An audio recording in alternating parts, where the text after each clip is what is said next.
Ya, seringkali teman-teman melakukan pengetesan madu dengan cara tes menggunakan tisu, serapan tisu, atau menggunakan freezer, kasih madunya dalam kulkas, atau digerogoti semut. Nah, cara pengetesan itu apakah benar adanya? Ikutin terus cara pengetesan madu kita bahas pelan-pelan. Assalamualaikum teman-teman, ketemu lagi. Mohon maaf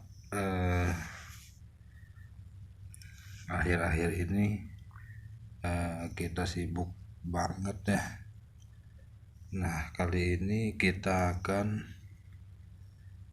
membahas tentang cara pengetesan madu. Salah satunya ada yang bilang madu digerogoti semut itu palsu. Ada juga yang pengetesannya menggunakan tisu.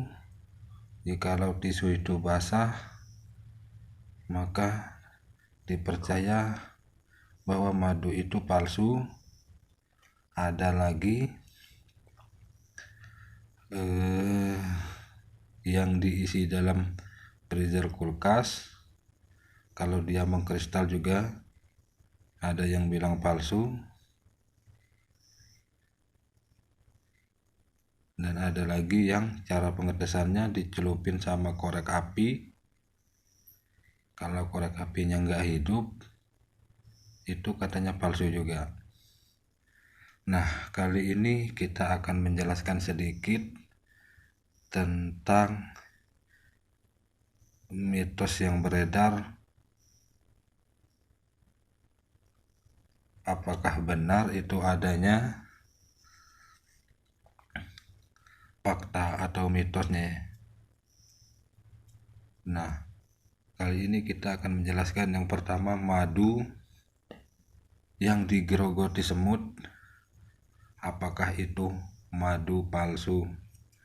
Untuk madu yang digerogoti semut enggak menjamin bahwa madu itu palsu, karena setiap madu pasti digerogoti semut. Kalau madu tidak digerogoti semut, itu biasanya sudah tercampur bahan kimia, seperti madu-madu yang dijual di supermarket. Itu biasanya ada campuran bahan kimia. Jadi apabila semut tidak menyukai madu tersebut, berarti di dalamnya ada bahan kimia. Terus kenapa dia dikasih bahan kimia? Karena kalau tidak dikasih bahan kimia, itu kan dalam kemasan itu kan masa jangka waktunya lama, jadi otomatis dia harus bisa bertahan lama dengan cara diisi bahan kimia biar awet. Jadi enggak digerogoti semut sama awet dalam waktu yang lama. Terus berarti intinya kalau madu enggak disukai semut, bukan berarti madu palsu ya. Terus yang kedua, cara pengetesan menggunakan tisu. Cara pengetesan menggunakan tisu itu enggak menjamin juga bahwa madu itu palsu. Kenapa? Lebah itu cari nektarnya, dia tidak mengenal musim, mau panas mau hujan. Terkadang lebah cari nektarnya di musim hujan, maka otomatis nektarnya atau sari bunganya ada mengandung kadar air yang amatlah tinggi ya. Karena yang mau bagaimana lagi lah, kalau musim hujan itu terkadang lebahnya juga kita kasihan juga, sebelum dia ambil nektar maka dikipas-kipaskan dulu sayapnya ke nektar itu. Nah, Apabila menurutnya udah kering, kadar airnya udah berkurang, maka baru diangkutnya. Itu aja belum cukup. Jadi nggak mengherankan kalau apabila kita melakukan pengetesannya menggunakan tisu, maka ada serapan air. Makanya di situ ada kadar airnya. Karena ada kadar airnya, jadi muncullah serapan-serapan di samping madunya itu ada mengandung kadar air. Nah, kadar airnya terlalu tinggi. Nah, itu bukan berarti madu itu palsu ya. Terus yang di kulkas. Nah, seperti contoh kita ini ada yang di kulkas. Kita simpan di kulkas yang ini.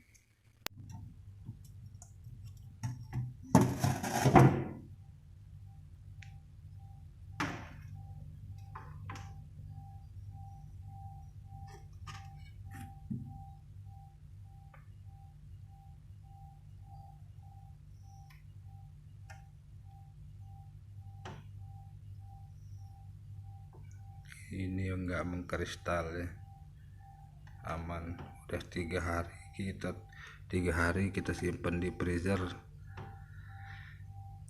dia enggak beku. Nah, kalau yang ini sebenarnya kalau dia mengkristal, kalau ini enggak mengkristal ya yang tadi. Nah, apabila dia mengkristal bukan berarti dia palsu ya. Seperti penjelasan kita di cara pengetesan tisu tadi, berarti dia mengandung kadar air. Jadi apabila musim hujan otomatis nektarnya mengandung air, kecuali musim panas ya. Nah, apabila musim panas ya mungkinlah itu dia nggak mengandung kadar air, dan ada nektar-nektarnya juga ya yang bisa mengkristal, biasanya dari bunganya karet itu biasanya mengkristal.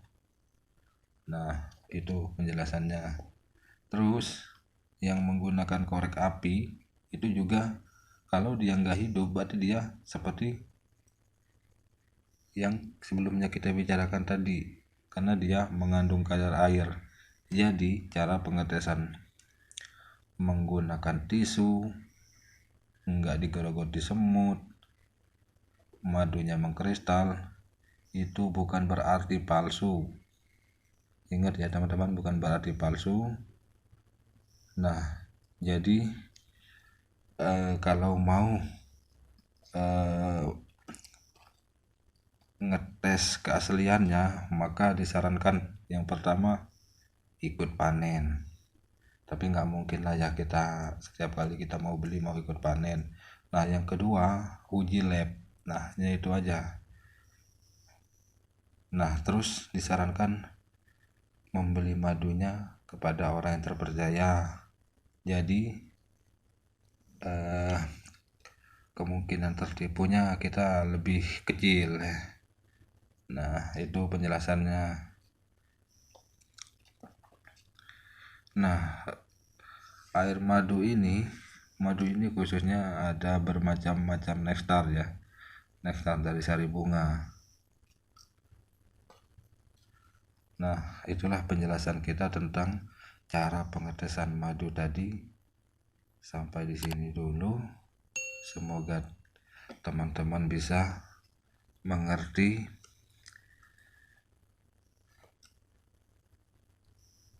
Sekian dulu. Sampai ketemu di video-video saya berikutnya. Terima kasih.